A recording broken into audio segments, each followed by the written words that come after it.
রহস্যের জট, অন্ধকারের ছায়া, আর এক অদম্য অনুসন্ধানী মন। যখন অপরাধের ধোঁয়াশা সবকিছু ঢেকে ফেলে, তখন একটাই নাম আলো ছড়ায়, কিরিটি রায়। নমস্কার বন্ধুরা, আমি আসঞ্জন, আর আমি এসেছি ঝুলি ভর্তি কাহিনী নিয়ে এক নতুন রূপে। এখানে প্রতিটি গল্প আপনাদের সামনে তুলে ধরবে এক নতুন জগৎ, যেখানে থাকবে রহস্যের হাতছানি, থ্রিলের শিহরণ আর আবেগের উষ্ণতা। শব্দের সঙ্গে মিশে থাকবে সীমাহীন শিহরণ। কেয়ার অফ কাহিনী আপনাদের শোনাবে সেই সব গল্প যার কল্পনার ডানায় ভর করে আপনাদের মনের আকাশে উড়ে বেড়াবে আমাদের চরিত্ররা। মাইক্রোফোনের স্পর্শে প্রতিটি শব্দ এখানে জীবন্ত হয়ে উঠবে, প্রতিটি চরিত্র হয়ে উঠবে আমাদের একান্ত আপন। তাই আর দেরি নয়, শুনুন, অনুভব করুন, আর রহস্যের জগতে হারিয়ে যেতে সাবস্ক্রাইব করুন কেয়ার অফ কাহিনী।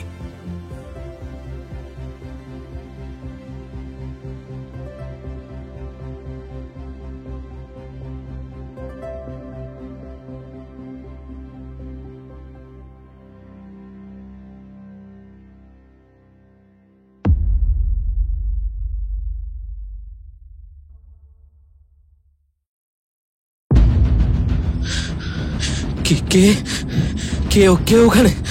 কে আছে আমার পেছন পিছন? কে আপনি? সামনে আসুন। রমা, রমা, দরজা খোলো। কই গো? কি গো, কি হয়েছে তোমার? এমন করে ডাকলে কেন?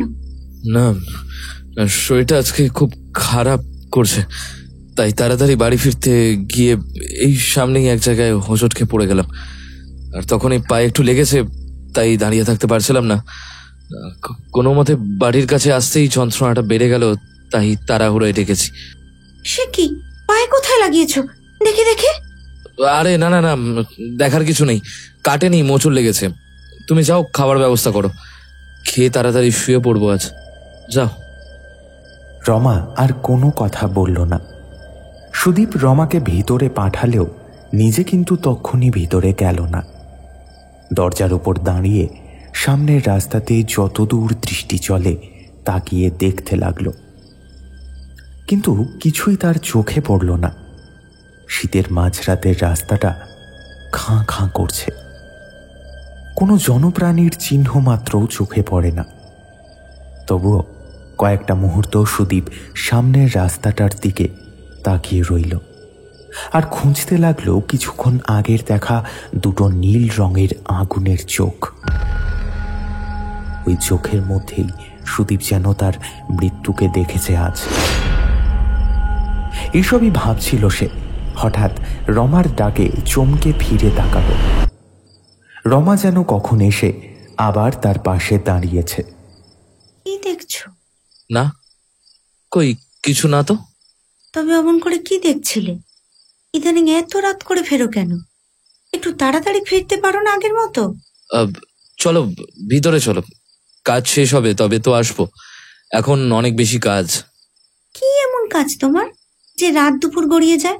একা তুমি ছাড়া বোধহয় কেউ এত রাতে আর এদিকে ফেরে না। আর এদিকে কেউই এই মন্দার বাজারে কলকাতা শহরে দুটো বাড়ি কেনার কথাও ভাবতে পারে না, তাই আমাকে খাটতেও হয় অনেক বেশি। রমা আর কথা বাড়ালো না। সুদীপ কিন্তু মনে মনে একটা হিসাব করছিল। একটা কথা আজই তার মনে হয়েছে। ঠিক 10 দিন ধরে রাত্রে বাড়ি ফেরবার সময় সে ওর পিছনে একটা পায়ের শব্দ শুনছে। ঠিক 10 দিন। 15ই নভেম্বর আজ। 3, 4 ও 5ই নভেম্বর পরপর 3-3টে দিন আদালতে সাক্ষীর কাঠগড়ায় দাঁড়িয়ে তাকে সাক্ষ্য দিতে হয়েছিল তপন ঘোষের হত্যার ব্যাপারে। আদালতের রায় বের হয়েছে কিনা জানে না সুদীপ, কোনো খোঁজ খবর রাখেনি। তবে এটা সে বুঝেছিল, তার সাক্ষ্যের পর তার বন্ধু বিজিতের ফাঁসি হবে না। যদিও সে সাক্ষ্য না দিলে হয়তো বিজিতের ফাঁসিই হতো। সোমনাথ ভাদুরী মানে বিজিতের উকিল সেই রকমই বলেছেন, কারণ মৃত ব্যক্তির গুলিবিদ্ধ রক্তাক্ত দেহটার সামনে সেও জ্ঞান হারিয়ে পড়েছিল। হাতের মুঠোর মধ্যে তার যে পিস্তলটা ছিল, সেই পিস্তলের চেম্বারে 5টা গুলি ছিল, একটা ছিল ফাঁকা। সেই মকদ্দমার রায় বের হয়েছে কিনা সুদীপ জানে না, কিন্তু বিজিত মিত্র যে দোষী সাব্যস্ত হবে না সোমনাথ ভাদুরীর কথায়, সেটা সে বুঝেছিল।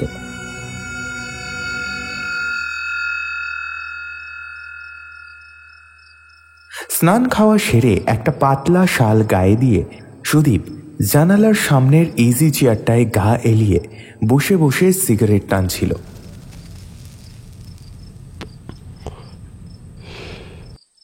এখন বেশ রাত হয়েছে, বোধ করি রাত 11টা। রমা রান্নাঘরের কাজ সেরে এসে পাশে দাঁড়ালো। কি হলো, শুতে যাবে না? বসো রমা, তোমার সঙ্গে কথা আছে। আচ্ছা রমা, জানো আজ কদিন ধরে দেখছি বাড়ি ফেরার পথে কে যেন আমাকে ফলো করে। কে ফলো করে তোমায়? তা জানি না। দেখতে পাওনি লোকটাকে? না। তবে বুঝলে কি করে কেউ ফলো করছে তোমাকে? করে, আমি জানি। কিন্তু কেই বা তোমায় ফলো করবে, আর কেনই বা করতে যাবে? হয়তো কেউ কিছু বলতে চায় আমায়। কে আবার কি বলতে চায় তোমাকে? আর যদি বলতে চায় তো সামনাসামনি এসে বলতেই তো পারে, ফলো করার কি দরকার? আমার কি মনে হয় জানো রমা, তপন ঘোষ আমাকে কিছু বলতে চায়। তপন ঘোষ? তো তার সঙ্গে একদিন দেখা করে কথাটা জিজ্ঞেস করলেই তো পারো। তার যে কোনো উপায় নেই। তপন ঘোষ মাস 3 হলো মারা গিয়েছে পিস্তলের গুলিতে। কি বলছো তুমি আবোল তাবোল? এই দেখো রমা, আমার গায়ে কাঁটা দিয়ে উঠছে। আমি ঠিকই বলছি, তপন ঘোষ ছাড়া আর কেউ নয়। রাত অনেক হয়েছে, এখন আর এসব নিয়ে ভেবো না। এবার সবে চলো তো, কাল না হয় কিছু একটা উপায় ভাবা যাবে। বেশ, তাই হবে। চলো শুই গিয়ে না হয়।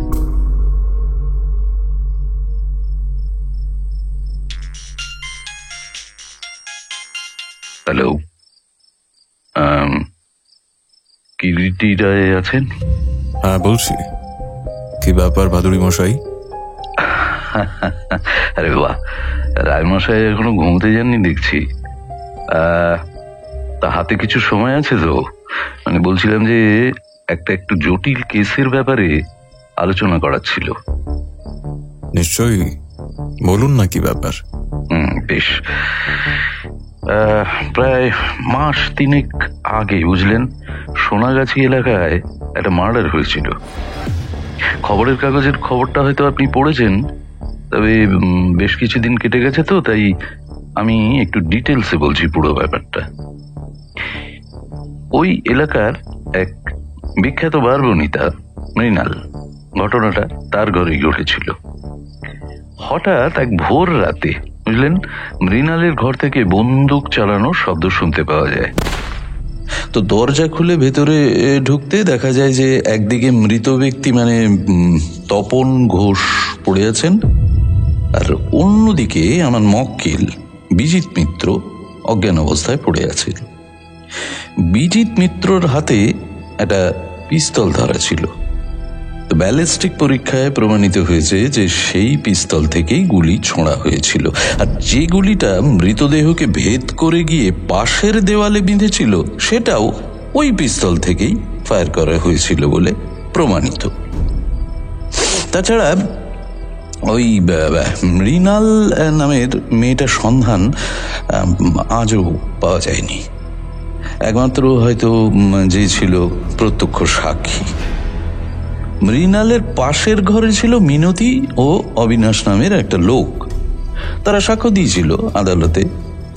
সেই সন্ধ্যার কিছু পরে মৃণাল নামে মেয়েটির ঘরে তারা বিজিত মিত্রকে ঢুকতে দেখেছে, আর এই বিজিত মিত্র নাকি প্রায়ই মৃণালের ঘরে আসতো, ঘন্টা 2-3 থাকতো। আবার প্রমাণিত হয়েছিল যে বিজিত মিত্র তপন ঘোষের সঙ্গে চোরা কারবার করত, এবং মধ্যে মধ্যে মৃণালের ঘরে ওরা দুজন কখনো একা কখনো একত্রে যাতায়াত করত। তো হঠাৎ একদিন সুদীপ নামের এক লোক নিজে থেকেই এসে সাক্ষ্য দিয়েছিল যে রাত্রে দুর্ঘটনাটা ঘটে সে রাত্রে ওই পল্লীর সামনে দিয়ে সে ও বিজিত মিত্র একসাথে ফিরছিল। তো হঠাৎ দুজন লোক তাদের আক্রমণ করে বিজিতের মাথায় একটা ভারী কিছু দিয়ে আঘাত করে এবং বিজিত সঙ্গে সঙ্গে অজ্ঞান হয়ে মাটিতে পড়ে যায়, আর সুদীপ প্রাণ ভয়ে ছুটে পালায়। কিছু দূর গিয়ে সে একটা গলির মুখে দাঁড়িয়ে দেখে যে সেই লোক দুটো বিজিতের জ্ঞানহীন দেহটা একটা গাড়িতে তুলে নিয়ে চলে গেল। রাত তখন 1:45, কাজেই রাত 12:30 নাগাদ যদি মৃণালের ঘর থেকে পিস্তলের আওয়াজ শোনা গিয়ে থাকে এবং ময়না তদন্তে যদি প্রমাণিত হয়ে থাকে যে রাত 12টা থেকে 12:30 মধ্যে কোনো এক সময় গুলির আঘাতে তপন ঘোষের মৃত্যু হয়েছে, তো সেক্ষেত্রে তপন ঘোষের হত্যাকারী বিজিত মিত্র হতেই পারে না। সার্কামস্ট্যান্সিয়াল এভিডেন্স যেমন তার বিরুদ্ধে নেই, তেমনি আছে রিজনেবল ডাউট। আচ্ছা, বুঝলাম। তাহলে আপনার এই ব্যাপারে কি মতামত? দেখুন রায়মশাই,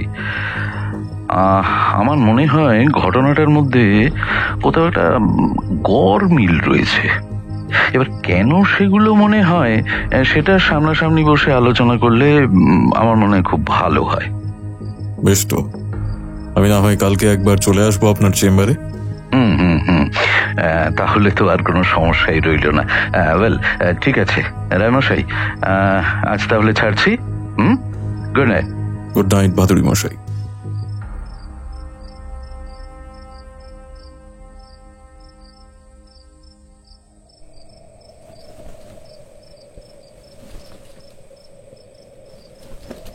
ওদিকে বিছানায় শুয়ে সুদীপের কিন্তু ঘুম আসে না।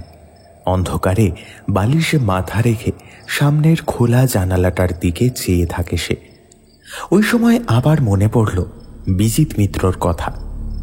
কাল একবার অফিসের পর বিজিতের অ্যাডভোকেট সোমনাথ ভাদুড়ির সঙ্গে দেখা করবে। সুদীপ সাক্ষ্য দেবে বলাতে মানুষটা এমনভাবে তার দিকে তাকিয়েছিল যেন সুদীপ কত বড় অপরাধ করে ফেলেছে। আপনি সাক্ষ্য দেবেন? আগে মানে মানে নিহত তপন ঘোষকে আপনি চিনতেন? না, তবে আসামি বিজিত মিত্রকে চিনি। চেনেন? তা কতদিনের পরিচয় আপনাদের? তা বলতে পারেন অনেক দিনের। বিজিত তপন ঘোষকে মারেনি, মানে হত্যা করেনি। হত্যা করেনি? না, সব কথা শুনলেই বুঝতে পারবেন স্যার। ব্যাপারটা সব সাজানো বলেই আমার মনে হয়। আচ্ছা, তা এসব কথা আগে পুলিশকে জানাননি কেন? ভয়, বুঝতেই তো পারছেন। খুনের মামলা, এইসব মামলায় কে সেধে জড়িয়ে পড়তে চায় বলুন? তবে আজকেই বা বলতে চান কেন? একজন নির্দোষের ফাঁসি হবে। সোমনাথ ভাদুড়ি কিছুক্ষণ স্থির দৃষ্টিতে সুদীপের মুখের দিকে তাকিয়েছিলেন। সুদীপের ওই মুহূর্তে মনে হয়েছিল সেই দৃষ্টির মধ্যে যেন সন্দেহ, অবিশ্বাস তার আপাদ মস্তককে জরিপ করে চলেছে। দেখুন সুদীপ বাবু, একটা কথা জানিয়ে রাখি আপনাকে। বাইদে ভাই, পাবলিক প্রসিকিউটর অম্বালিকা সান্যাল তার জেরার মুখে দাঁড়াতে পারবেন তো? তিনি আপনাকে পোস্টমর্টম করবেন। বাঘা বাঘা সাক্ষীও কিন্তু তার জেরার মুখে নাড় বাড়ায়। কি বুঝলেন? ভয় পাবেন না তো? যাহা বলিব সত্য বলিব, ভয় পাবো না। আপনি বলুন না স্যার। ঠিক আছে, ওকে। আদালতে একটা এফিডেভিট করতে হবে। যা করবার আমি করব। আপনি ঠিকানাটা রেখে যান, সময় মতো সমন পাবেন। আর হ্যাঁ, আবারও কিন্তু বলছি, শেষ পর্যন্ত পিছিয়ে যাবেন না তো? ভেবে বলুন এখনই। কিন্তু না না না না না না না, একদম না।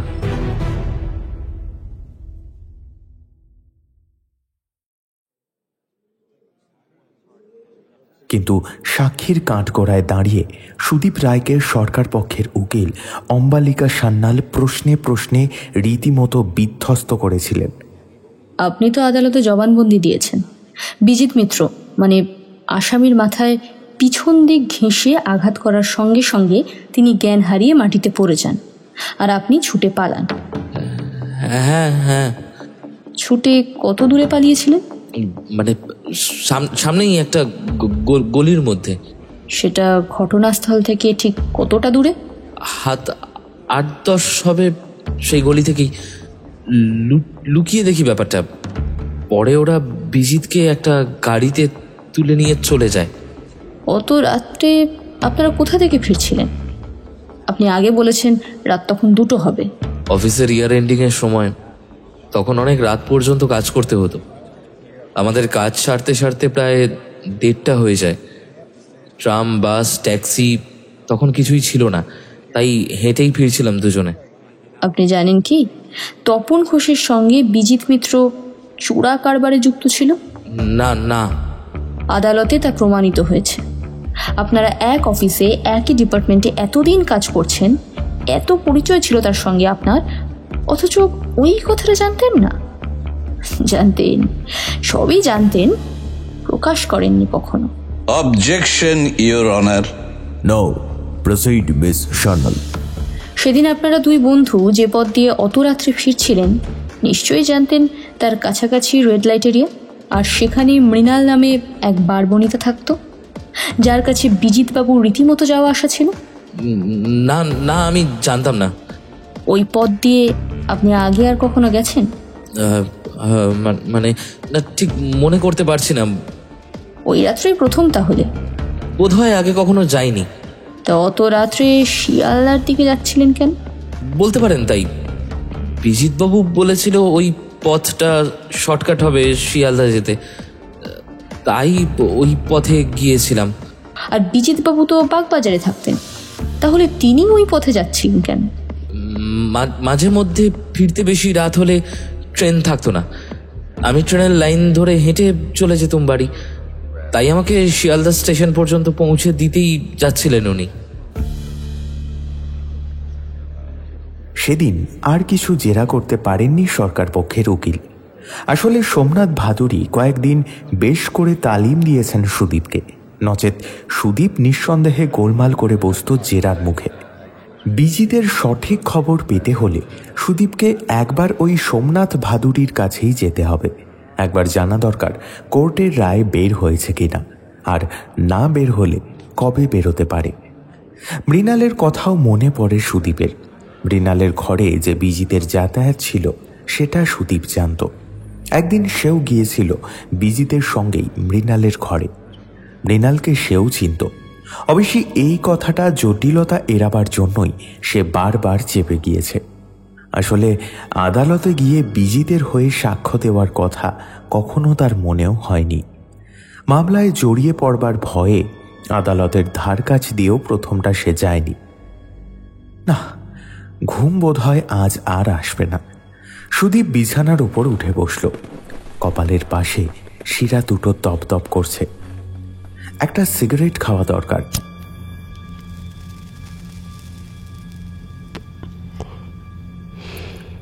সিগারেট টানতে টানতে সুদীপের মনের মধ্যে নানা কথার আনাগোনা হতে থাকে।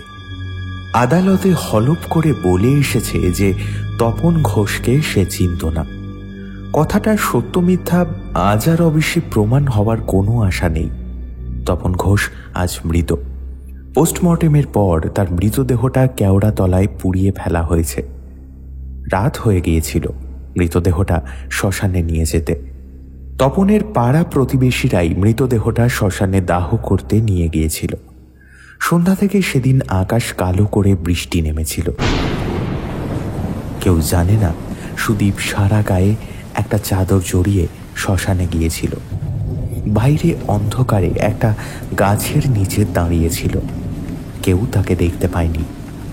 হঠাৎ কে একজন তার পাশে এসে দাঁড়ালো। একটি স্ত্রীলোক, মাথায় লম্বা ঘোমটা। সে ফিরে তাকাতেই স্ত্রীলোকটি সরে গিয়েছিল। চকিতে যেন অন্ধকারে মিলিয়ে গেল। আর ভালো লাগছে না এসব ভাবতে। সুদীপ আবার জোর করে বিছানায় ঘুমাতে গেল।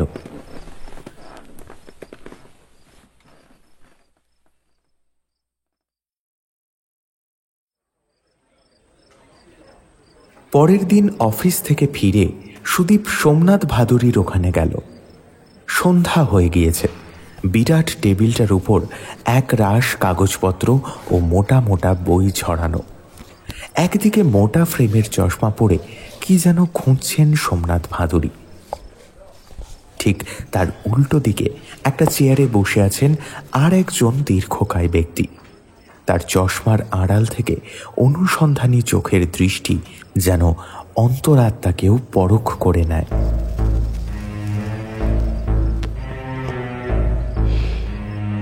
মুখে একটা জ্বলন্ত সিগার, পরনে পায়জামা ও পাঞ্জাবি, গায়ে একটা শাল জড়ানো। দুজনে মধ্যে মধ্যে কথা বলছিল। এমন সময় ভৃত্য এসে ঘরে ঢুকল। বাবু, একজন ভদ্রলোক দেখা করতে চান। ভদ্রলোক? কোথা থেকে আসছেন? কি নাম? কিছু বললেন? নাম বললেন সুদীপ রায়। হ্যাঁ, সুদীপ রায়। আচ্ছা, যা পাঠিয়ে দে। এদিক ওদিক তাকাতে তাকাতে সুদীপ এসে ঘরে ঢুকল। আসুন, বসুন। স্যার, একটা খবর নিতে এসেছিলাম। কি খবর? বিজিতের মামলার রায় কি? আজই বের হয়েছে রায়। বেকসুর খালাস পেয়েছেন আপনার বন্ধু সুদীপবাবু। বিজিত বাবু যে অপরাধী আমি জানতাম আগে। Yes, it's you mister Sudip Roy. আপনি তাকে বাঁচিয়ে দিয়েছেন মিথ্যে সাক্ষী দিয়ে। না না না না না না না, আমি আমি আমি ইউ আপনার স্টোরিটা আগাগোড়াই বানানো। আপনি বলেছেন তপন ঘোষকে আপনি চিনতেন না, বাট আই এম শিওর আপনি তাকে চিনতেন এবং বেশ ভালো করেই চিনতেন। আপনাকে আমি তবু সব জেনে শুনেও কেন আদালতে সাক্ষী দেওয়াতে নিয়ে গিয়েছিলাম জানেন? Not for you. একটা নিরপরাধ মেয়ে আমাকে বাবা বলে আমার পায়ের ওপর কেঁদে পড়ে তার স্বামীর প্রাণ বাঁচাতে বলেছিল, শুধু সেই মেয়েটির জন্যই। বেরিয়ে যান, বেরিয়ে যান এখান থেকে। আর কখনো আমার ঘরের দরজা মারাবেন না। যান, just get out of here, out. Sudip উঠে দাঁড়িয়েছে ততক্ষণে। বুকটার মধ্যে তখন তার যেন হিম হয়ে গিয়েছে, গলাটা শুকিয়ে কাঠ। সে তাড়াতাড়ি ঘর থেকে বের হয়ে গেল। আর সেই দিকে তাকিয়ে রইলেন কিছুক্ষণ সোমনাথ ভাদুরী। তারপর একসময় ফিরে তাকালেন তার সামনে বসে থাকা ভদ্রলোকটির দিকে। আপনি নিশ্চয়ই বুঝতে পেরেছেন রায়মশাই যে এই সেই লোক যার মিথ্যে সাক্ষ্যের জোরে শেষ পর্যন্ত মেয়েটির স্বামীকে আমি ফাঁসির দড়ি থেকে বাঁচাতে পেরেছি। নচেত আইন তাকে এমনভাবে কোণঠাসা করেছিল যে আমিও প্রায় হাল ছেড়ে দিতে বাধ্য হয়েছিলাম। কিন্তু সত্যি যদি জানতে পারতাম। সে রাত্রে কে তপন ঘোষকে হত্যা করেছিল সেটাই তো? ইয়েস রায়মশাই, ইয়েস। আপনার কি মনে হয় বলুন আগে শুনি। আপনি নিশ্চয়ই একটা কিছু ভেবেছেন। দেখুন, আমার মনে হয় যে সে রাত্রে তপন ঘোষকে কে হত্যা করেছিল সম্ভবত সেটা ওই সুদীপ জানে। কেন আপনার এই কথাটা মনে হলো মিস্টার ভাদুরী? দেখুন রায়মশাই, জীবনের অনেকগুলো বছর এই ক্রিমিনালদের নিয়ে ঘাটাঘাটি করছি, কিন্তু এই কেসটা যেন অন্য ধরনের। বিজিত মিত্র যে নিরপরাধ, মনে মনে এই কথাটা আমি হয়তো বিশ্বাস করেছিলাম, কিন্তু কেসের প্রমাণ তাকে এমনই কোণঠাসা করে দিয়েছিল যে আমি যেন আমার সামনে কোনো পথই খুঁজে পাচ্ছিলাম না। আইনের সাহায্যে কোন পথ ধরে লোকটাকে মুক্ত করে আনতে পারি, ওই সঙ্গে বিজিত মিত্রের স্ত্রীর চোখের জল আর কাকুতি মিনতি আমাকে যেন অস্থির করে তুলেছিল। এমন সময় ওই স্কাউন্ড্রেলটা এলো। কতটা বাধ্য হয়ে ওকে আমি মেনে নিলাম ওই ওই বিজিত মিত্রকে বাঁচাবার জন্য, কিন্তু কিন্তু মনের কাছে কিছুতেই যেন সহজ হতে পারলাম না। ভাদুড়ি মশাই, সবসময় আমাদের মন কি সত্য কথা বলে? এমনও তো হতে পারে আপনি যা ভাবছেন তা সত্য নয়। হয়তো বিজিত মিত্র হত্যাকারী নয়, ওই সুদীপ রায় লোকটি সত্যিই তার বন্ধুকে ফাঁসির দড়ি থেকে বাঁচাবার জন্য আন্তরিকভাবে চেষ্টা করেছে। ভেবেছি অনেক ভেবেছি আমি কথাটা রায়মশাই, কিন্তু তবু আপনি যা বলছেন সেটা না, কিছুতেই মেনে নিতে যেন পারিনি। ঠিক আছে, যদিও অনেকটা দেরি হয়ে গিয়েছে, আমাদের একটিবার চেষ্টা করে দেখতে কোনো ক্ষতি নেই। আর মামলার সমস্ত রিপোর্টই তো শুরু থেকে শেষ পর্যন্ত আপনার কাছেই আছে। হ্যাঁ আছে, পুরো মামলার ফাইলটা আমার কাছে তৈরি। আমি জানি ওই ফাইলটা খুঁটিয়ে পড়লেই হয়তো আসল সত্যটা আপনার চোখের সামনে স্পষ্ট হয়ে উঠবে। রাত হলো, তাহলে উঠি ভাদুড়ি মশাই। একদিকে ভালোই হলো ঘটনাচক্রে লোকটিও আজ আপনার সঙ্গে দেখা করতে এসেছিল। তবে এটুকু স্পষ্ট যে বিজিত মিত্র ছাড়া পেল কিনা কেবল সে কথাটুকু আপনার মুখ থেকে শুনবার জন্যই আজ লোকটি এখানে আসেনি। স্ট্রেঞ্জ, তাই মানে আপনার তাই মনে হলো?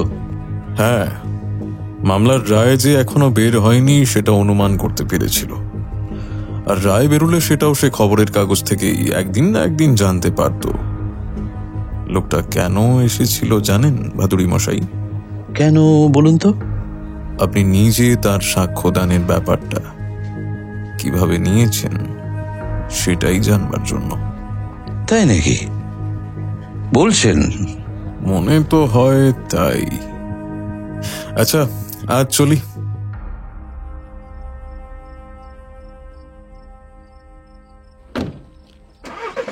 কিরিটি গাড়িতে উঠে বসল। সর্দারজি গাড়ি ছেড়ে দিল। সোমনাথ ভাদুড়ি কিন্তু আরো কিছুক্ষণ দোরগোড়ায় দাঁড়িয়েই রইলেন।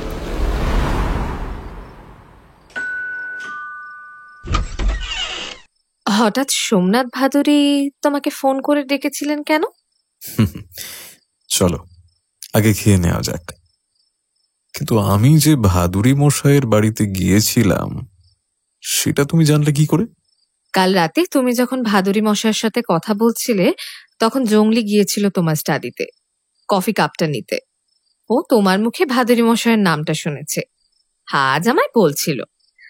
তখনই আমি 2 2 4 করে নিলাম। নাও বসে পড়ো।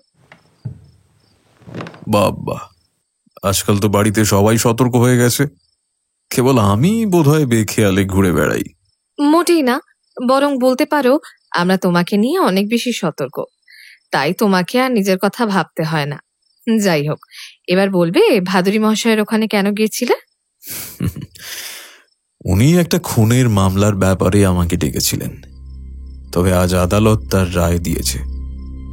হত্যাকারী বলে যে ব্যক্তিকে ধরা হয়েছিল প্রায় 3 মাস ধরে, যার বিচার হয়েছে, আদালত তাকে সম্পূর্ণ নির্দোষ বলে মুক্তি দিয়েছে। তবে সেই তবেই ভাদুড়ি মশাইয়ের প্রশ্ন কৃষ্ণা। বুঝলাম না ঠিক। মামলায় আসামির বিরুদ্ধে এমন সাক্ষ্য প্রমাণাদি ছিল যে সোমনাথ ভাদুড়ির মতো দুঁদে লয়ারও হালে পানি পাচ্ছিলেন না। মূল প্রত্যক্ষদর্শী মৃণাল নামের একটি মেয়ে, সে গায়েব। এমন সময় এক সাক্ষীর আবির্ভাব। আসামি ওই লোকটির সাক্ষ্যের জোরেই শেষ পর্যন্ত মুক্তি পেল। কিন্তু ভাদুড়ি মশাইয়ের মনের মধ্যে একটা দ্বন্দ্ব থেকে গিয়েছে। কিসের দ্বন্দ্ব? সাক্ষী যা বলছে তা পুরোপুরি সত্য নয়। দেখো, যা বুঝলাম তা হচ্ছে ওই সাক্ষীকেই সোমনাথ ভাদুড়ি সন্দেহ করছেন। ও, তা তোমার ব্যাগের ওই ফাইলটা বোধহয় সেই মামলার, তাই না? বাবা, তার মানে রাতের ঘুম আজও তাহলে গেল। না না, তুমি খেয়ে শুয়ে পড়ো গে কৃষ্ণা, আমি ফাইলগুলো একটু উল্টেই চলে আসবো। ঠিক আছে, বেশি দেরি করো না কিন্তু। খেয়ে উঠে ফাইলটার পাতাগুলো উল্টাতে উল্টাতে একটা চুরুট ধরিয়ে কিরিটি ভাবনার সাগরে ডুব দিল। সোমনাথ ভাদুড়ির মুখ থেকে শোনা কাহিনী নিয়েই ভাবছিল সে।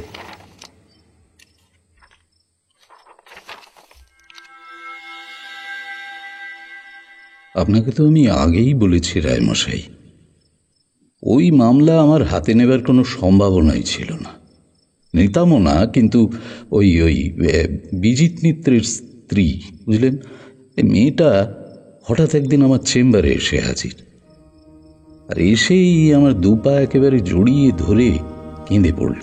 ব্যাস, সেই মেয়ের কান্না দেখে আর তার দুঃখের কথা শুনে কেসটা নিতে আমি বাধ্য হলাম। পরের দিন আদালতের যে ঘরে মামলাটা চলছিল সেই ঘরে গিয়ে আমি ঢুকলাম, বুঝলেন। অ্যান্ড দ্য ভেরি ফার্স্ট সাইটেই আমার মনে হয়েছিল রায়মশাই যে ওই আসামির কাঠগড়ায় যে লোকটা দাঁড়িয়ে ছিল, মানে নট অনলি লোকটা দুশ্চরিত্র, বাট মানে যে কোনো crime, any sort of crime করা ওর দ্বারা সম্ভব। ইয়েস, ভাদুড়ি মশাইয়ের অনুমান হয়তো মিথ্যা নয়। তপন ঘোষকে যখন হত্যা করা হয় সে রাত্রে ওই বিজিত হয়তো সেখানে উপস্থিত ছিল। মৃণাল একটি বারবনিতা মেয়ে, অনেকেই রাত্রে তার ঘরে যেত। তাদের দলে হয়তো বিজিত, সুদীপ ও তপন ঘোষ ছিল। সুদীপ যে তার জবানবন্দিতে বলেছে তপন ঘোষকে সে চিনত না, কথাটা হয়তো মিথ্যা। মামলার সঙ্গে জড়িয়ে পড়বার ভয়েই হয়তো সুদীপ সত্য কথাটা প্রকাশ করেনি। তাছাড়া সত্যি যদি সুদীপ সম্পূর্ণ নির্দোষ থাকতো, বন্ধু ও সহকর্মীকে বাঁচানোর জন্য সে অনেক আগেই বিজিতের নির্দোষিতা প্রমাণের চেষ্টা করত। সম্ভবত ওই খুনের ব্যাপারে সুদীপ জড়িত ছিল বলেই কোনো না কোনোভাবে প্রথমটায় এসে আদালতের ধারে কাছেও যায়নি। পরে সে যে সোমনাথ ভাদুড়ির কাছে গিয়ে সাক্ষী দেবার কথা বলেছে, তাতেও নিশ্চয়ই তার কোনো গোপন স্বার্থ ছিল। সেটা কি জানতে হবে। যা হোক, স্পষ্টই বোঝা যাচ্ছে সুদীপ এবং বিজিত দুজনাই ওই হত্যা মামলার সঙ্গে জড়িত।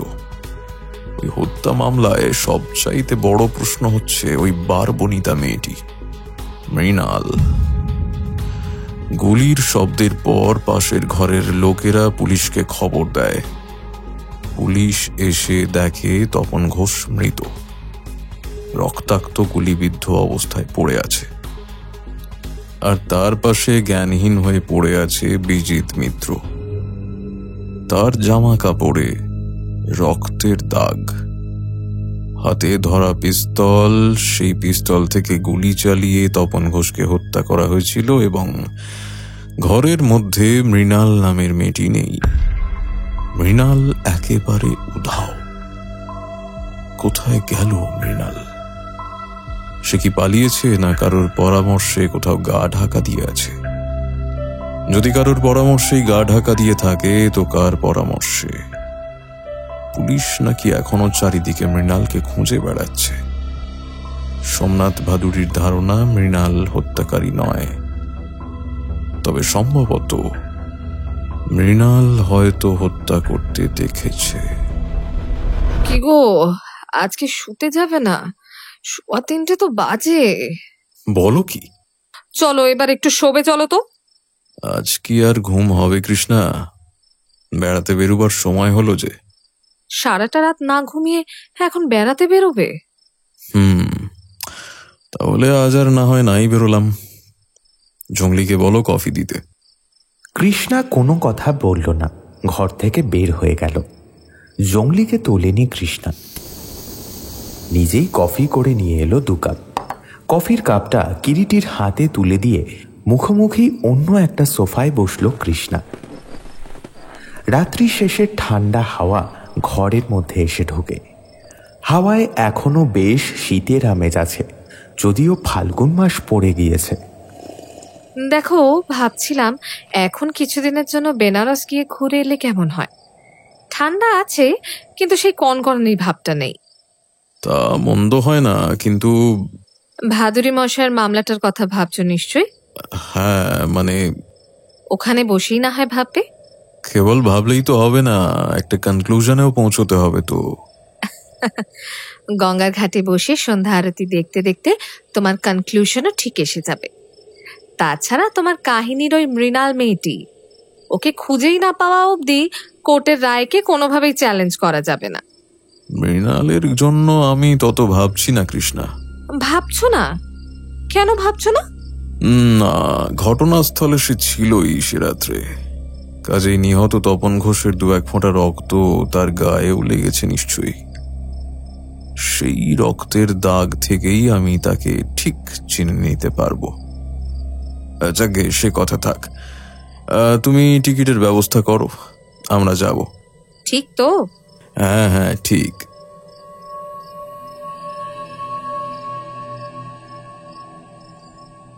পরের দিন বিকালে কিরিটি আবার গোড়া থেকে মামলার কাজগুলো পড়ছিল। সোমনাথ ভাদুড়ী আদালত থেকে ফিরে কিরিটির বাড়িতে হাজির হলেন। আসুন আসুন ভাদুড়ী মশাই, মনে হচ্ছে কোনো খবর আছে?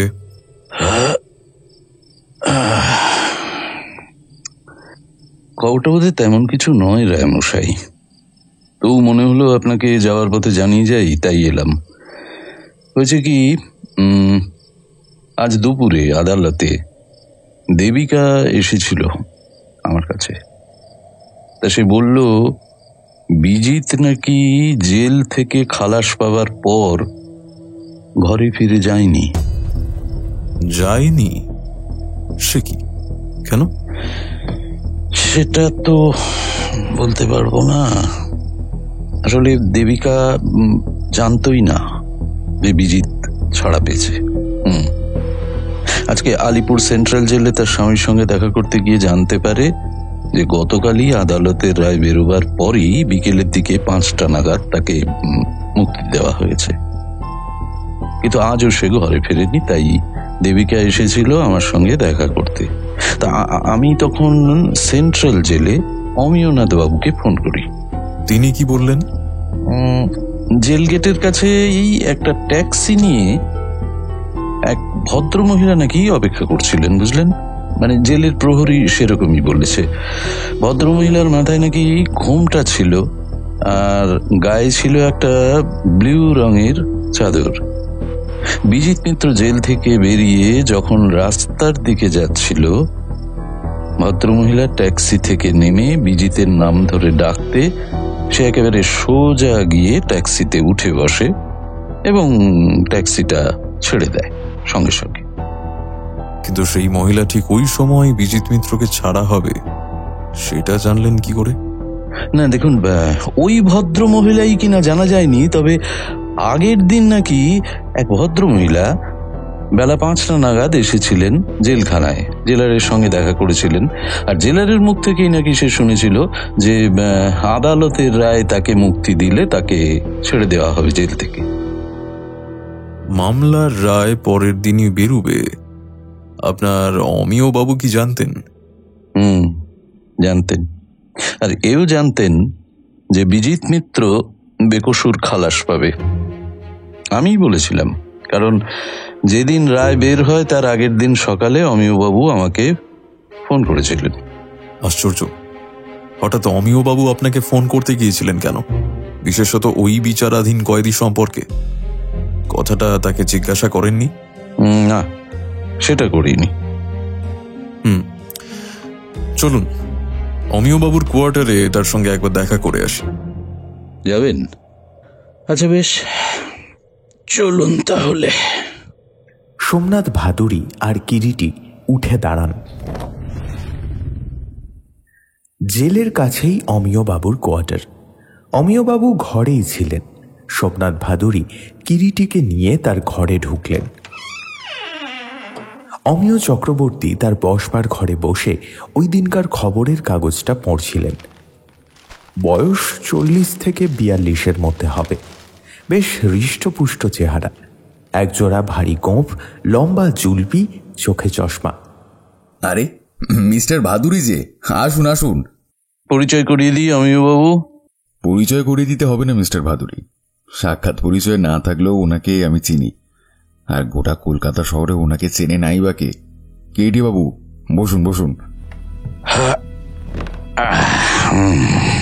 আচ্ছা অমিবাবু, বলছি যে তপন ঘোষ হত্যা মামলার আসামি বিজিত মিত্রকে কাল বিকেলে ছেড়ে দেওয়া হয়েছে। হ্যাঁ, আপনাকে তো সে কথা বলেছি। সেজন্য আমরা আসিনি অমিয় বাবু, এসেছি অন্য একটা ব্যাপারে। পরশু মানে বিজিত বাবুকে যেদিন ছেড়ে দেওয়া হয় তার আগের দিন এক ভদ্র মহিলা আপনার সঙ্গে দেখা করতে এসেছিলেন। সেই মহিলার বয়স ঠিক কত হবে বলে আপনার মনে হয় অমিয় বাবু? বোধ হয় 30-32 হবে। দোহারা পাতলা চেহারা, বেশ সুন্দর দেখতে। পরনে একটা দামি শাড়ি ছিল আর পায়ে চপ্পল। আচ্ছা অমিয় বাবু, তার চেহারার মধ্যে বিশেষ কিছু আপনার নজরে পড়েছিল কি? না, সেরকম কিছু তো মনে পড়ছে না, তবে আমার নজরে পড়েছিল তার বাঁ হাতে উল্কিতে লেখা ছিল একটা English letter, I guess M. M? আচ্ছা, আর কিছু? তার মুখের ঢংটা? না, তার মুখটা আমি দেখতে পাইনি, তবে মুখে ঘুমটা ছিল। চিবুকটা কেবল নজরে পড়েছে, ওপরেরও নিচের ঠোঁট ও চিবুকের ওই কিছুটা অংশ। তার চলার বা বসবার বা দাঁড়াবার ভঙ্গি? না, আমি তো সেটা তেমন লক্ষ্য করিনি কিরিটি বাবু। আর তিনি বসেননি আগাগোড়া, মুখে ঘোমটা টেনে দাঁড়িয়েই ছিলেন। মনে হচ্ছিল তিনি যেন আত্মপ্রকাশে অনিচ্ছুক কোনো কারণে। তার নামটা জিজ্ঞেস করেননি? কোনো পরিচয় দেননি? নাম বলেননি, অবশ্য আমিও জিজ্ঞাসা করিনি, তবে বলেছিলেন তিনি বিজিত বাবুর স্ত্রী। চলুন ভাদুরী মশাই, এবার যাওয়া যাক। ধন্যবাদ জানিয়ে অমিয় বাবুর কাছ থেকে বিদায় নিয়ে দুজনে বের হয়ে এলেন।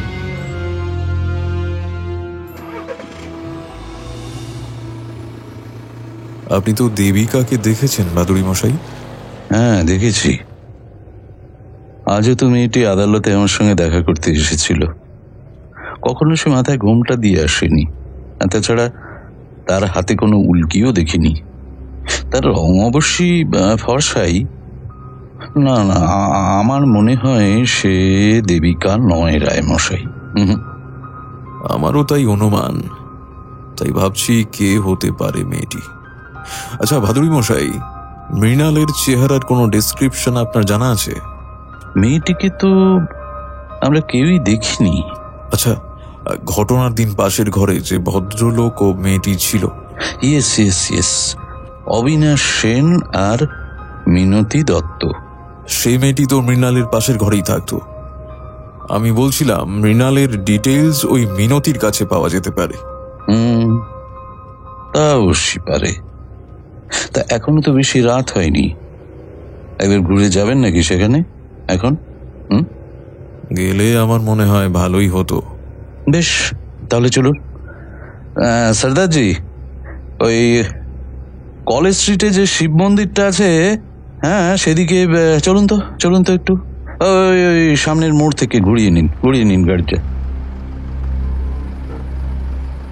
গলির মধ্যে গাড়ি যেতে দিলেন না সোমনাথ ভাদুরী। ট্রাম রাস্তার ওপরেই এক পাশে গাড়িটা দাঁড় করিয়ে দুজনে হেঁটে চললেন।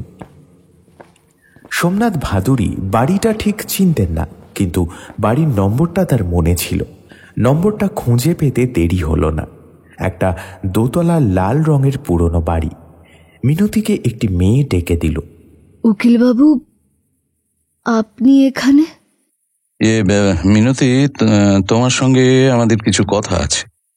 আসুন উকিলবাবু, ঘরে এসে কথা বলুন। তিনজনে মিনতির ঘরে প্রবেশ করল। ঘরটি বেশ গোছানো, ছিমছাম।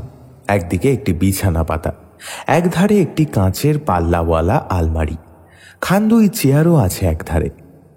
বসুন উকিলবাবু, একটু চায়ের জোগাড় করি। না না, শোনো, তুমি ব্যস্ত হও না, তুমি বরং বসো। এসো এসো। দেখো মিনতি, এই ভদ্রলোক তোমাকে মৃণালের ব্যাপারে কিছু জিজ্ঞাসাবাদ করতে চান। কিরিটি দেওয়ালের একটা ফটোগ্রাফের দিকে তাকিয়েছিল। ওই ফটোটার একজনকে তো চিনতে পারছি, মনে হচ্ছে তুমি, তাই না? হ্যাঁ আমি, আমার পাশে ওই মৃণাল। মৃণাল?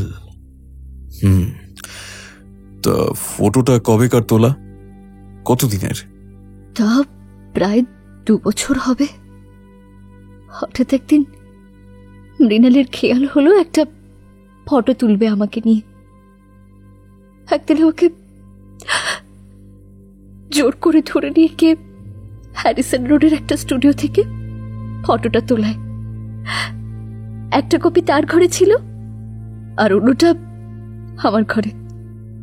আমি বাঁধিয়ে রেখে দিয়েছিলাম, কিন্তু পুলিশের লোক খানা তল্লাশি করতে এলে ফটোটা কিন্তু তার ঘরে পায় না।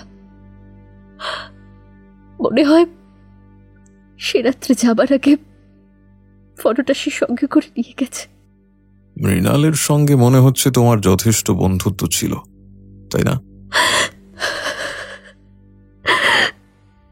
ঠিক ধরেছেন। পুলিশকেও বলেছি, আপনাকেও বলছি, মৃণাল অত্যন্ত লক্ষ্মী ও শান্ত স্বভাবের ছিল। এ বাড়িতে একমাত্র আমার সঙ্গে ছাড়া আর কারোর সঙ্গে মিশত না, কথাও বলতো না বড় একটা। মৃণালের ঘরে এখন কে আছে? কেউ নেই, ঘরটা আজও খালি পড়ে আছে।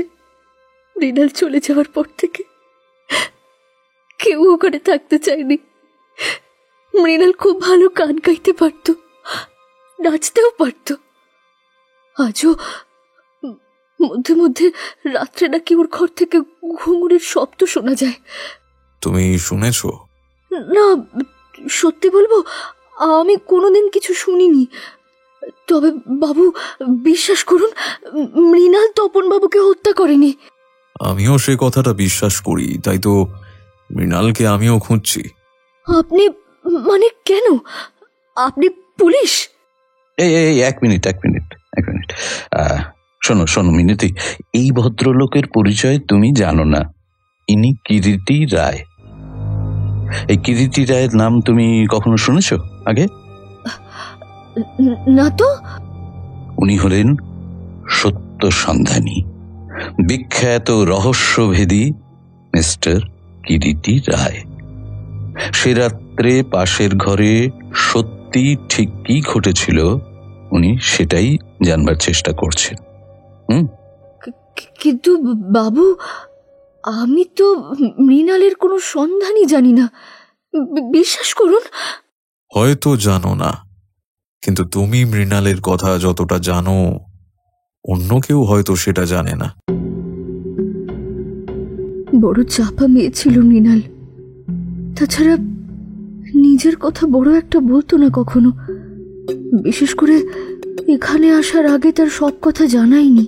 আচ্ছা, তোমার কি মনে হয় হঠাৎ সে পালালো কেন? আমার মনে হয় বাবু, খুন খারাপি দেখে হঠাৎ ভয় পেয়ে হয়তো সে ঘর ছেড়ে পালিয়ে গিয়েছে। আচ্ছা মিনতি, এমনও তো হতে পারে যে তপন ঘোষের খুনের ব্যাপারে সে রাত্রে ওই মৃণালও জড়িত ছিল বা তার পরোক্ষ হাত ছিল। সে রাত্রে কি ঘটেছিল বা না ঘটেছিল তুমি তো আর কিছু দেখোনি। না না বাবু, না, কখনো তা হতে পারে না। মৃণালকে তো আমি জানি। মৃণাল সম্পূর্ণ নির্দোষ। সে ওই ধরনের মেয়েই নয়। অমন শান্ত স্বভাবের মেয়েকে না বাবু, না। তুমি তো একটু আগে বললে তোমাদের মধ্যে খুব ভাব ছিল, তাহলে মৃণালের ঘরে কে আসতো নিশ্চয়ই তুমি জানতে। জানতাম বই কি, তপন বাবুরই যাতায়াত ছিল তার ঘরে। বিজিত বাবুও আসতো, তবে মধ্যে মধ্যে। তপন ঘোষ তখন থাকতো? তপন ঘোষ থাকলে বিজিত বাবু আসতো না। তবে একটা কথা আমার মনে হয়, বিজিত বাবুর উপর মৃণালের বোধহয় একটা দুর্বলতা ছিল। আচ্ছা মিনতি, সুদীপ বাবুকে কখনো মৃণালের ঘরে আসতে দেখেছো? দেখেছি, তবে একা নয়, বিজিত বাবুর সঙ্গেই কয়েকবার আসতে দেখেছি। আদালতে সাক্ষী দেবার সময় তো তুমি এই কথাটা বলনি? বলিনি, কারণ আমার মনে হয় বাবু, বিজিতবাবু কোনো চোরা কারবারের সঙ্গে যুক্ত ছিল। তপনবাবুর সঙ্গে তার হয়তো সেই দিয়ে শেষ পর্যন্ত খুনোখুনি হয়েছে। আদালতেও আমি সে কথাটা বলেছিলাম। আচ্ছা, আর কেউ কখনো মৃণালের ঘরে আসেনি, মানে আসতে দেখনি? আচ্ছা, মৃণালের আত্মীয় স্বজন কেউ ছিল না? জানি না, বলতে পারবো না। মৃণাল এখানে কতদিন ছিল? তা প্রায় 2.5 বছর তো হবেই। তার আগে কোথায় ছিল সে? তার দেশের বাড়ি কোথায় ছিল? তার অতীত জীবনের কথা তাহলে তুমি কিছুই জানো না? কথায় কথায় একদিন সে বলেছিল তার স্বামী প্রতি রাতে মাতাল হয়ে ঘরে ফিরে এসে তাকে প্রচন্ড মারধর করত। এক রাত্রে মারধর করে বাড়ি থেকে বের করে দিয়ে দরজায় তালা দিয়ে চলে যায়। সে 2 দিন বাড়ির দরজার সামনেই বসেছিল। 2 দিন পর বিকেলে হঠাৎ তার স্বামীর এক বন্ধু সেখানে যায় এবং তার স্বামীর কাছে তাকে পৌঁছে দেবে বলে কলকাতায় নিয়ে আসে। তারপর আর কি, এখানে বাড়িউলি মাসির হাতে তাকে তুলে দিয়ে বন্ধুটি চলে যায়। পরে জেনেছিল মৃণাল ওই লোকটির নাকি মেয়ে চালান দেওয়ার ব্যবসা ছিল, আর সেই ব্যবসায় তার স্বামী একজন ভাগীদার ছিল। সম্ভবত ওই লোকটি মৃণালকে চালান করে দেবার মতলব করেছিল। আচ্ছা, সে রাত্রে ঠিক কি ঘটেছিল, মানে যতটা তুমি জানো বা জানতে পেরেছিলে আমাকে বলতে পারো? বাবু, সে রাত্রে আমার ঘরে কেউ ছিল না। রাত 10টার পর আমার বাবু 9:45 নাগাদ চলে যান। কিন্তু আদালত বলছে অবিনাশ সেন নামে এক ভদ্রলোক আর তুমি। ঠিকই বলেছি, যার কথা বলেছি সে আমার স্বামী। 8 বছর আগে তার ঘর ছেড়ে আমি চলে আসি তার জঘন্য চরিত্র নিষ্ঠুর ব্যবহারের জন্য। কিন্তু সে আমাকে বছর 3 বাদে এখানে খুঁজে বের করে। তারপর থেকে মধ্যে মধ্যে সে আসতো আমার কাছে। কেন? টাকার জন্য? না, সোনার বেনে, মস্ত বড় জুয়েলারি ফার্ম তার। টাকার অভাব তো নেই, অনেক টাকা তার। সে আসতো আমাকে আবার ঘরে ফিরিয়ে নিয়ে যাওয়ার জন্য। ফিরে গেলে না কেন? কারণ আমি জানতাম সেই একই ইতিহাসের পুনরাবৃত্তি হবে। কিন্তু তুমি আদালতে সেসব কথা তো প্রকাশ করনি কেন? ওইসব কি প্রকাশ করবার মতো কথা 10 জনের সামনে আদালতে দাঁড়িয়ে? এবার বলো, সে রাত্রে ঠিক কি ঘটেছিল? 10:30টার পর বোধহয় 11টা হবে, তখন আমার স্বামী এলো। বললে সে আমাকে না নিয়ে ফিরবে না, আমিও যাব না, সেও নাছোড়বান্দা। আমি বললাম আর আমি জীবনে কোনোদিন তার ঘরে ফিরে যাব না, সেও যেন আর না আসে। রাত বোধহয় 12টা হবে, হঠাৎ পরপর 2টো গুলির আওয়াজ আর একটা আর্ত চিৎকার।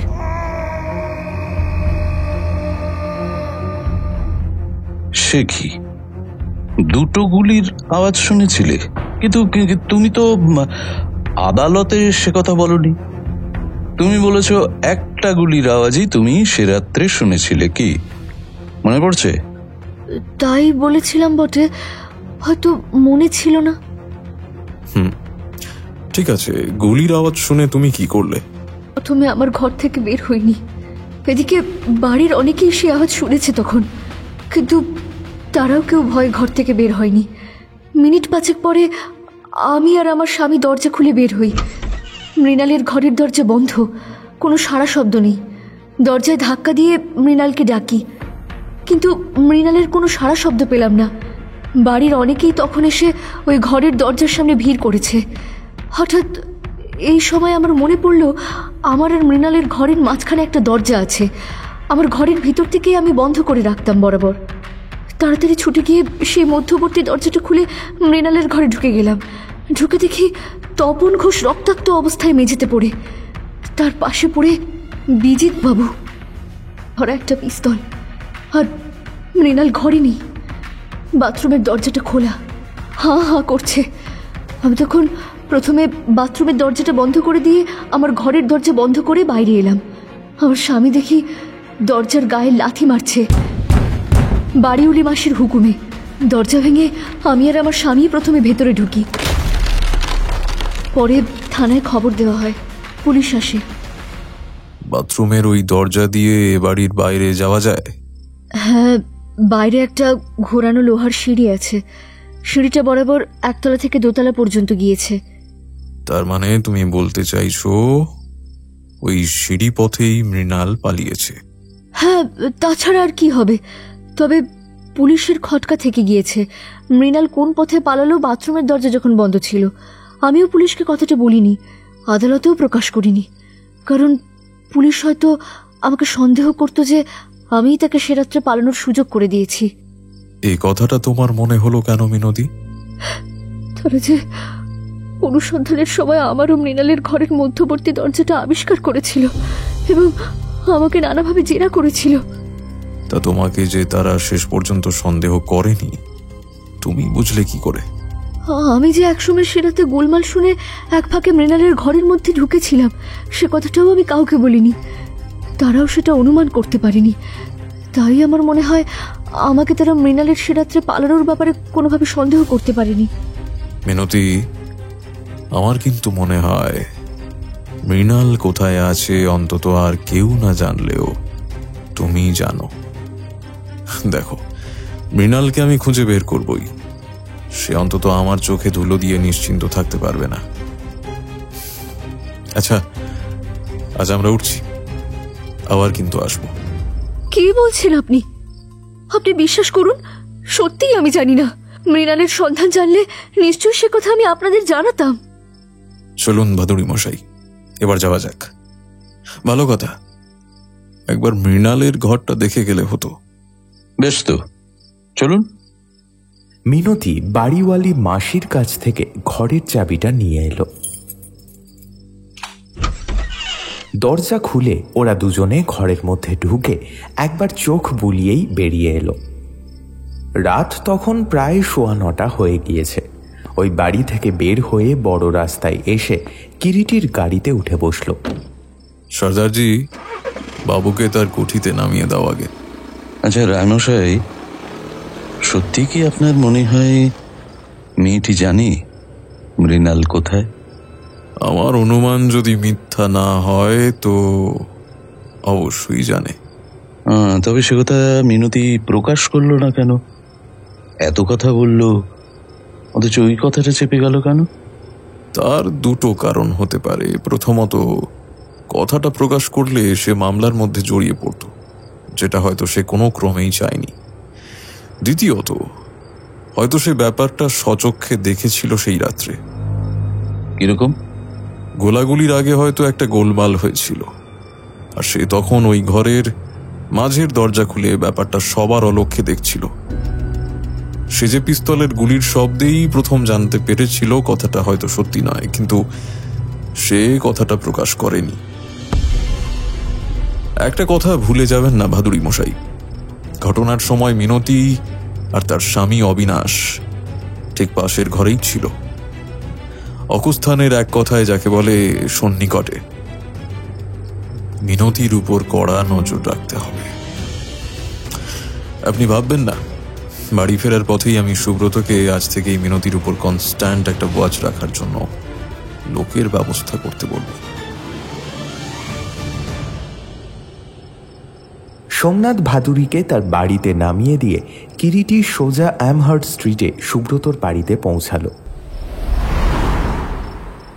সুব্রত তখন ডিনারে বসেছিল। কিরিটির ডাক শুনে তাড়াতাড়ি বের হয়ে এলো। কি ব্যাপার রে, তুই এত রাত্রে এখানে? এত রাত কোথায়, মাত্র তো 10:15। আয় আয়, সোফায় বস। দিয়ে তারপর বল। কিরিটি সংক্ষেপে পুরো ব্যাপারটা সুব্রতকে বলল। এবার তোকে ওই মিনতির সব রকম গতিবিধির উপর নজর রাখার একটা ব্যবস্থা করতে হবে, এখনই। বেশ, করছি। সুব্রত উঠে গিয়েই ফোনে কাকে নির্দেশ দিয়ে এলো। তাহলে তোর ধারণা মিনতি জানে মৃণালের ওয়্যারঅ্যাবাউটস? তাহলে মিনতিকে অ্যারেস্ট করলেই তো হয়। না, এখন নয়। কিন্তু তার স্বার্থ কি? স্বার্থ একটা আছে বই কি কিছু। If I am not wrong, ওই বাড়িতে একটা চোরা কারবারের ঘাঁটি ছিল। যার মধ্যে জড়িত ছিল তপন ঘোষ, বিজিত মিত্র ও সুদীপ রায় তো বটেই, ওই মিনতি ও মৃণাল সম্ভবত ছিল। তপন ঘোষের মৃত্যুর পিছনে ওই চোরা কারবার। আর মিনতির স্বামী অবিনাশ সেন? সেও থাকাটা সম্ভব। আচ্ছা, তোকে আরো একটা কাজ করতে হবে। ওই অবিনাশ সেনকে একবার লালবাজারে ডাকিয়ে আনাতে হবে কালই। বেশ, আমি কথা বলে রাখছি। কখন যাবি তুই ওখানে? বেলা 10টা বা 11টা নাগাদ ধরে রাখ। তাকে জেরা করলে হয়তো কোনো সূত্রের সন্ধান পেতে পারি। আমার তো মনে হচ্ছে ওই মিনতি মেয়েটি। তাকে তো জেরা করবই, তার আগে তার জানা দরকার তাকে ও তার স্বামীকে আমরা সন্দেহ করছি। আচ্ছা, এখন তাহলে উঠি। কাল 10টা 11টার মধ্যে আমি পৌঁছে যাব। কাল দেরি করিস না। টিকিট পাওয়া গিয়েছে সামনের সোমবারে দুন এক্সপ্রেসে বেনারস। আজ বৃহস্পতিবার, হাতে তাহলে এখনো 3টে দিন, রাত ও একটা বেলা আছে। ঠিক আছে, তার মধ্যে আশা করছি তপন ঘোষের হত্যার ব্যাপারে একটা হদিশ হয়তো পেয়েও যেতে পারি। তোমার কথা শুনে মনে হচ্ছে তুমি কোনো একটা নির্দিষ্ট সিদ্ধান্তের কাছাকাছি এসে গেছো। তোমাকে সেদিন বলছিলাম না কৃষ্ণা, রক্তের দাগ একেবারে নিশ্চিতভাবে মুছে ফেলা যায় না। যতই চেষ্টা করো মুছে ফেলতে, একটা আবছা দাগ কোথাও না কোথাও থেকেই যায়। আর সে রক্তের দাগ যদি হত্যার হয় তো হত্যাকারী শনাক্ত হয়ে যায়। একদমই তাই। কারণ কোনো ক্রাইমই আজ পর্যন্ত পৃথিবীতে একেবারে পারফেক্ট হয়নি, হতে পারে না। ছোট একটা কিন্তু কোথাও না কোথাও থেকে যাবেই। সেই কিন্তু ধরে যদি এগুতে পারো, ঠিক সত্যে তুমি পৌঁছে যাবেই। চলো, অনেক রাত হয়েছে, এবার খাবে চলো। হ্যাঁ, চলো।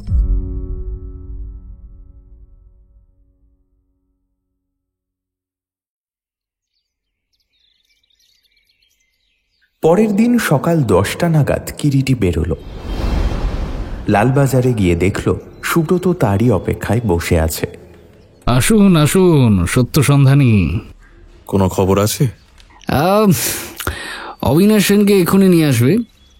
সুব্রতর কথা শেষ হলো না, ইন্সপেক্টর রঞ্জিত অবিনাশ সেনকে নিয়ে ঘরে ঢুকলেন। বসুন অবিনাশবাবু, আপনার জন্যই অপেক্ষা করছিলাম। অবিনাশ সেন বসলেন। কিরিটি চেয়ে দেখে আগন্তুকের দিকে। বয়স প্রায় 50-এর কাছাকাছি ভদ্রলোকের, রোগা লম্বা চেহারা। লোকটি কেবল ধনী নয়, বনেদি ধনী, শৌখিন প্রকৃতির, কিন্তু সারা মুখে যেন একটা দীর্ঘ অত্যাচার ও অসংযমের ছাপ। কি ব্যাপার স্যার, এত জরুরি তলব দিয়ে আমাকে এখানে ডেকে আনলেন কেন? আপনার নিশ্চয়ই মনে আছে তপন ঘোষের হত্যা মামলার ব্যাপারটা। ওই মামলায় আপনি তো সাক্ষীও দিয়েছিলেন। হ্যাঁ, তো আপনি ওই বাড়িতে মিনতির ঘরে যেতেন? কিন্তু স্যার, সে মামলা তো চুকে বুকে গিয়েছে। না, যায়নি। যায়নি? না, তপন ঘোষের হত্যাকারী এখনো শনাক্ত হয়নি, কিন্তু আপনি আমার প্রশ্নের এখনো জবাব দেননি। হ্যাঁ, তা মাঝে মধ্যে যেতাম আর কি। আপনার সঙ্গে তার আগেও পরিচয় ছিল, তাই না? আগের পরিচয় আর কি স্যার, একজন বাড় বনিতা। কিন্তু তা তো নয়। আপনি সত্য গোপন করছেন অবিনাশ বাবু। সত্যি? কি সত্যি? হ্যাঁ, তিনি ওই লাইনে আসার আগে আপনার বিবাহিতা স্ত্রী ছিলেন, কি তাই না? বাড়ি থেকে বের হয়ে এসেছিল হতচ্ছাড়ি। কথাটা আপনি আদালতে চেপে গেলেন কেন? প্রয়োজন হয়নি অবান্তর। না, অনেক সত্য কথা বের হয়ে পড়ার ভয়ে কথাটা চেপে গিয়েছিলেন। না না, তা সেই হতচ্ছাড়ি স্ত্রীর কাছে আবার কেন আসতেন মধ্যে মধ্যে? নিশ্চয়ই ভালোবাসার টানে নয়? সত্যি তাই স্যার, বিশ্বাস করুন আমি ওকে ভুলতে পারিনি। অবিনাশ বাবু, আমরা কিন্তু খবর পেয়েছি ওই বাড়িতে একটা চোরাই কারবারের আড্ডা ছিল। সেই কারবারের সঙ্গে আপনি ও মিনতি যুক্ত ছিলেন। চোরাই কারবার? না না না না, বিশ্বাস করুন ও সব ব্যাপারের মধ্যে আমি নেই। অবিনাশ বাবু, আপনি জানেন মৃণাল কোথায়? না, কেমন করে জানবো? মৃণাল পাশের ঘরে থাকতো, মিনতির মুখেই আমি শুনেছিলাম, কিন্তু কিন্তু তার সঙ্গে কোনো আলাপ পরিচয় ছিল না, এমনকি আগে তার নামও জানতাম না। তপন ঘোষের সঙ্গে আপনার পরিচয় ছিল না? বিজিত বাবুর সঙ্গে বা সুদীপ বাবুর সঙ্গে? না, বিশ্বাস করুন, ওদের ওদের কাউকে আমি চিনতাম না। পন্টুকে আপনি চিনতেন, যে মাঝে মধ্যে আপনার দোকানে গিয়ে আপনার সঙ্গে দেখা করত? কথাটা কি অস্বীকার করতে পারেন? ওই আমি জীবনে কখনো শুনিনি।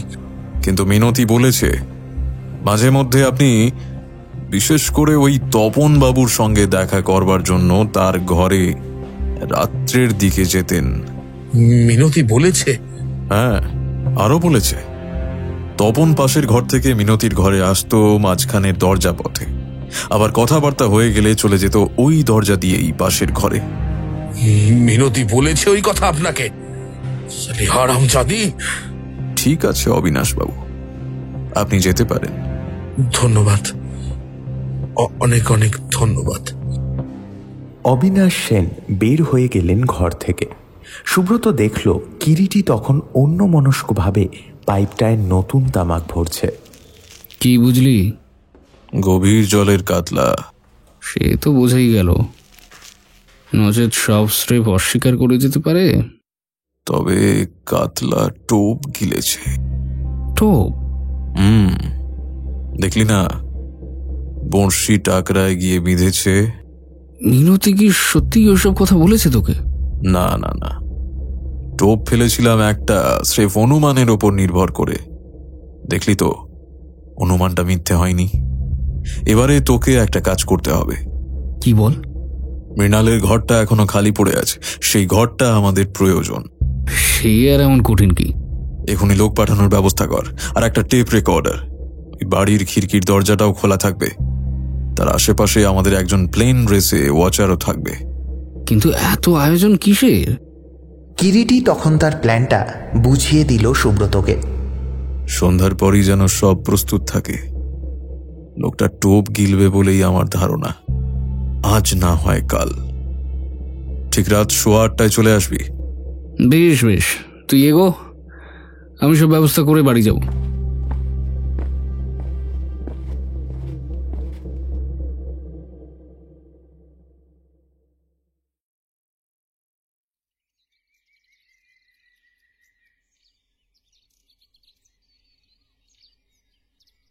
সেদিনটা ছিল রবিবার। অফিস আদালত সব বন্ধ। লালবাজার থেকে বের হয়ে কিরিটি সোজা সোমনাথ ভাদুরীর বাড়ির দিকে গাড়ি চালাতে বলল সরদারজিকে। বেলা তখন প্রায় 12:30। সোমনাথ ভাদুরীর ঘর খালিই ছিল। কিরিটিকে ঘরে ঢুকতে দেখেই সাদর আহ্বান জানালেন সোমনাথ ভাদুরী। আসুন আসুন রায়মশাই, আসুন, বসুন। আপনাকে ফোন করেছিলাম বাড়িতে। আপনার স্ত্রী বললেন যে আপনি সকালেই বের হয়েছেন। হ্যাঁ, লালবাজারে গিয়েছিলাম। কেন, কি ব্যাপার? সুদীপ রায়, সে খুন হয়েছে। খুন? কি করে? খবরের কাগজে বের হয়েছে।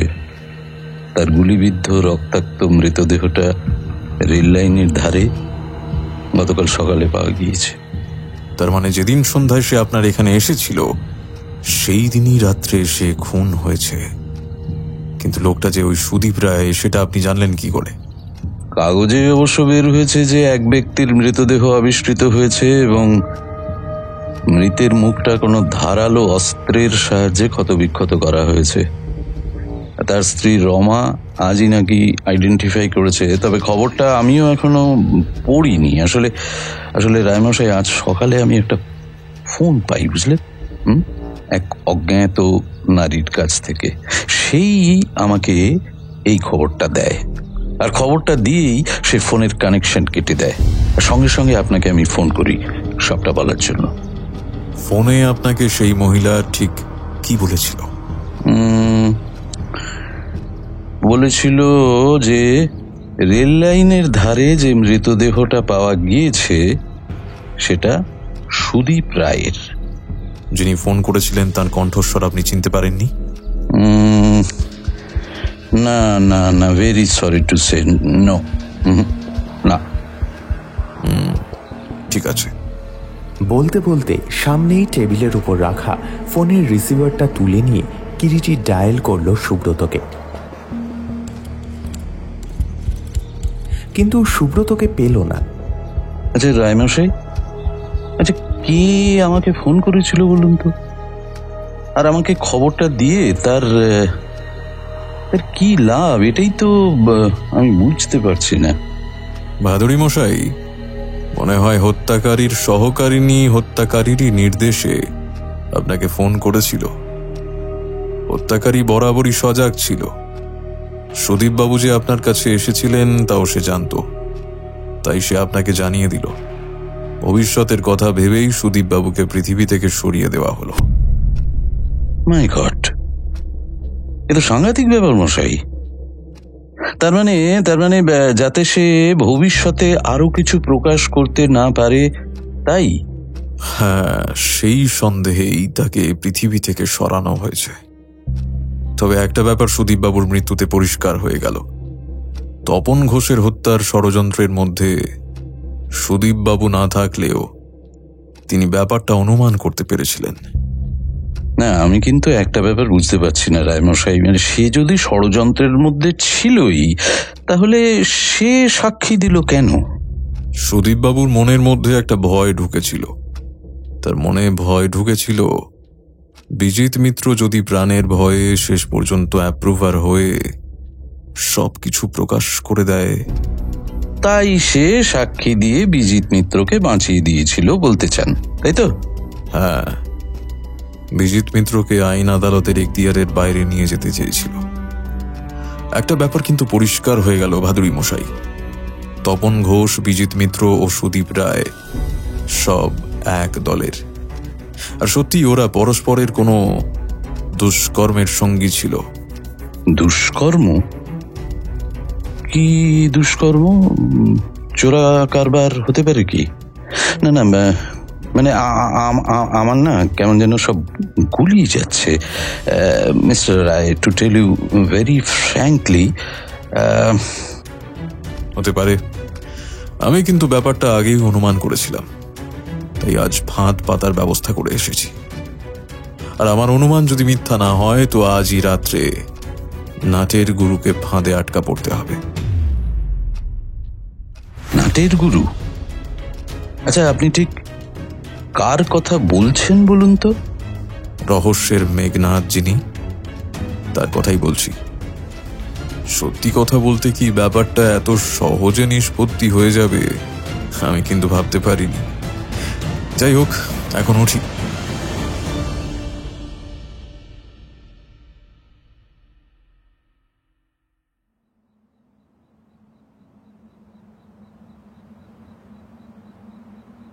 আগের ব্যবস্থা মতো রাত্রি 11টা নাগাদ কিরিটি ও সুব্রত এসে খিড়কির দরজা পথে বাড়ির মধ্যে ঢুকে খোলা বাথরুমের দরজা দিয়ে মৃণালের ঘরে ঢুকে গেল। ঘরের মধ্যে আগেই অন্ধকারে ঘাপটি মেরেছিল সুব্রতর এক বিশ্বস্ত অনুচর। কেউ এসেছে মৃণালের পাশের ঘরে? না স্যার। মিনতি আছে তো ঘরে? হ্যাঁ স্যার, আছে। কাঙ্ক্ষিত আগন্তুক এলো ঠিক রাত 12টায়। টুকটুক করে পাশের ঘরের দরজায় নক করল। দরজা খোলার শব্দ শোনা গেল। তাদের মধ্যে সে রাত্রে যেসব কথাবার্তা হয়েছিল পরে টেপ থেকেই তা শোনা যায়। কে? আমি। তুমি? আবার কেন তুমি এসেছো?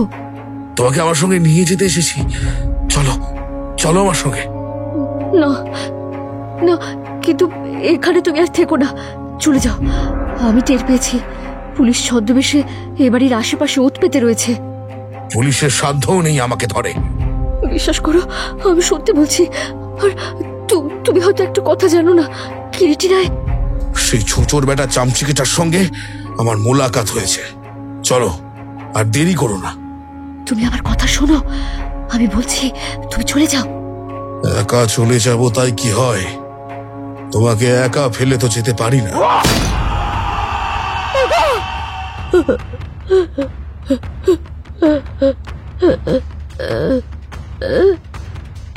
কিরিটিরা পাশের ঘরে প্রস্তুতি ছিল। সঙ্গে সঙ্গে পর্দা সরিয়ে তারা পাশের ঘরে ঢুকে পড়ে।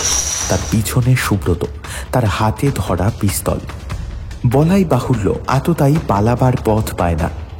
তার যে দুটো হাত মিনতির গলায় ফাঁস পড়িয়েছিল, তার সেই হাতের মুঠো আপনা থেকেই শিথিল হয়ে আসে। সে ফ্যাল ফ্যাল করে তাকায় সুব্রতর ধরা পিস্তলটার দিকে।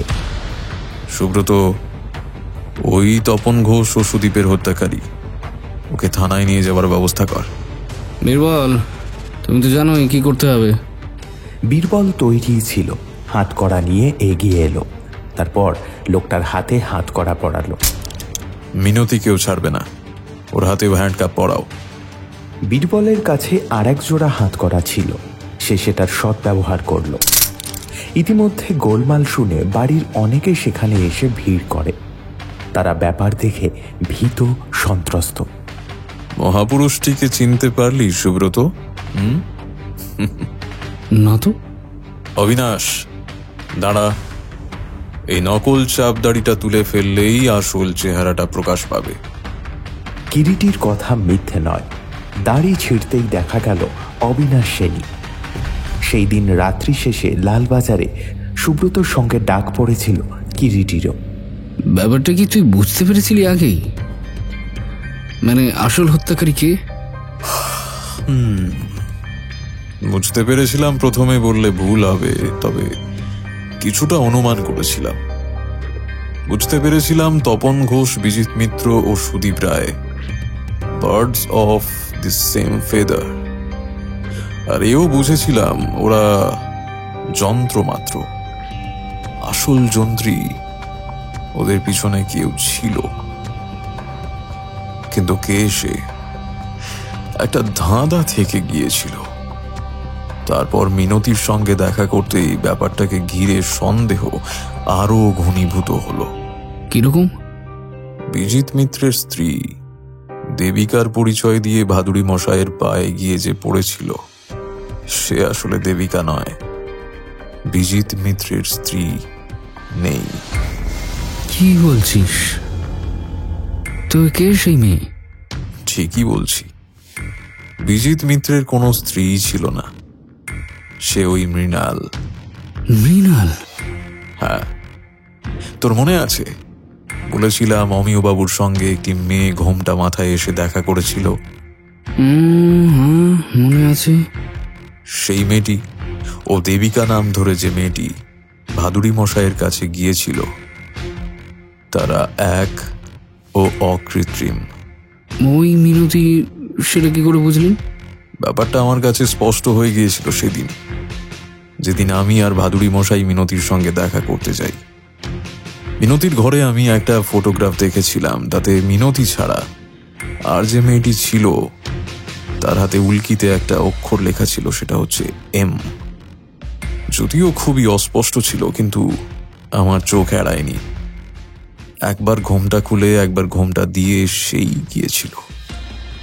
সঙ্গে সঙ্গে আমি অনুমান করেছিলাম মিনতি আর মৃণালও ওই দলেই আছে, আর তাই আজ রাত্রে ফাঁদটা পেতেছিলাম। আচ্ছা, সেদিন রাত্রে কি ঘটেছিল বলে তোর মনে হয়? অনুমানে মনে হয় ওই অবিনাশ সেনই সে রাত্রে পাশের ঘর থেকে মাঝের দরজা খুলে ওই ঘরে ঢুকে তপন ঘোষকে হত্যা করে। তারপর এক ঢিলে দুই পাখি মারার প্ল্যান করে বিজিত মিত্রের মাথায় আঘাত করে এবং তার হাতে পিস্তলটা গুঁজে দিয়ে পালিয়ে যায়। আচ্ছা, জিনিস বুঝতে পারছি না, মিনতি যদি ওই দলেরই হয় তবে সে অত কথা তোকে বলল কেন? তার উপর থেকে সন্দেহটা দূর করবার জন্য। কারণ সে আমাকে দেখে, আমার কথাবার্তা শুনে বুঝতে পেরেছিল আদালতে যে মামলা শেষ হয়ে গিয়েছে সেটা আমার বিচারে শেষ নিষ্পত্তি নয়। এবারে হয়তো কেঁচো খুঁড়তে গিয়ে সাপ বেরোবে, তাই অত কথা বলে সে আমাদের।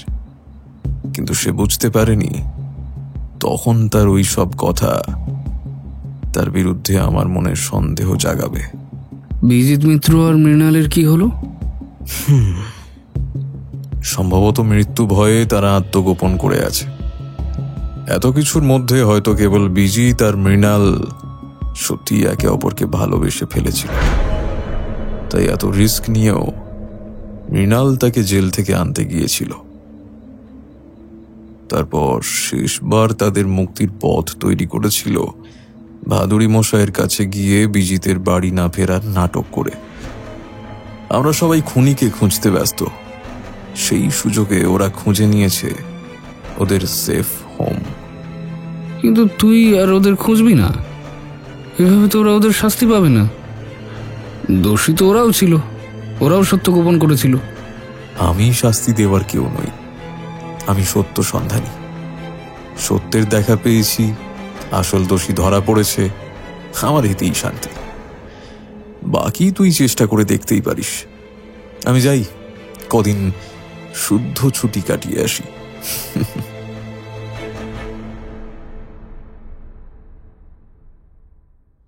আপনারা এতক্ষণ শুনলেন কেয়ার অফ কাহিনীর আজকের বিশেষ উপস্থাপনা, নিহার রঞ্জন গুপ্তের কালজয়ী কিরিটি কাহিনী রক্তের দাগ। একটা রহস্য যা কিছু প্রশ্ন তোলে না, আপনাকে টেনে নিয়ে যায় অজানা এক জগতে, যেখানে সত্য আর মিথ্যার মাঝখানে দোদুল্যমান থাকে বিশ্বাস। এই গল্পটিকে রূপ দেওয়ার জন্য আমাদের সঙ্গে ছিলেন গল্পের নাট্যরূপ ঐন্দ্রিলা সামন্ত, কথক অভিজিৎ দত্ত বণিক, কিরিটির চরিত্রে কৌশিক ব্যানার্জি, সুব্রত চরিত্রে তমাল, কৃষ্ণার চরিত্রে রবীনা দত্ত, এছাড়াও অন্যান্য চরিত্রে দেবাশিস সেনগুপ্ত, ইভান সরকার, শিপ্রা জানা দাস, সৌরভ রায়, বর্ণিশা ভট্টাচার্য, বিপুল দে, দীপম ঘোষ, অধ্যায় সাহা, রমাকান্ত চৌধুরী, অভিজিৎ। শব্দ পরিকল্পনা ও সম্পাদনা সঞ্চারী, সঙ্গীত ও আবহ নির্মাণ সায়ন, প্রচ্ছদ ডিজাইনিং রৌনক, সমগ্র পরিচালনা অভিজিৎ, পরিবেশনা ও প্রযোজনা কেয়ার অফ কাহিনী। গল্পের সূত্রধার আমি আসঞ্জন। রহস্য ভালোবাসেন, উত্তেজনা, চমক আর থ্রিল যদি আপনার রক্তে নেশা জাগায়, তাহলে এই চ্যানেলটি আপনার জন্যই। সাবস্ক্রাইব করুন, লাইক করুন আর বন্ধুদের সাথে শেয়ার করুন, কারণ আমরা ফিরব আরো গভীর, আরো ভয়ঙ্কর, আরো দুর্ধর্ষ রহস্য নিয়ে। এখন বিদায় নিচ্ছি, কিন্তু কিরিটি রয়েছেন, কিরিটি থাকবেন রহস্যের অন্ধকারের আলো হাতে। শীঘ্রই ফিরছি নতুন এক কাহিনী নিয়ে। ততদিন রহস্যে বাঁচুন, রহস্যে থাকুন। নমস্কার।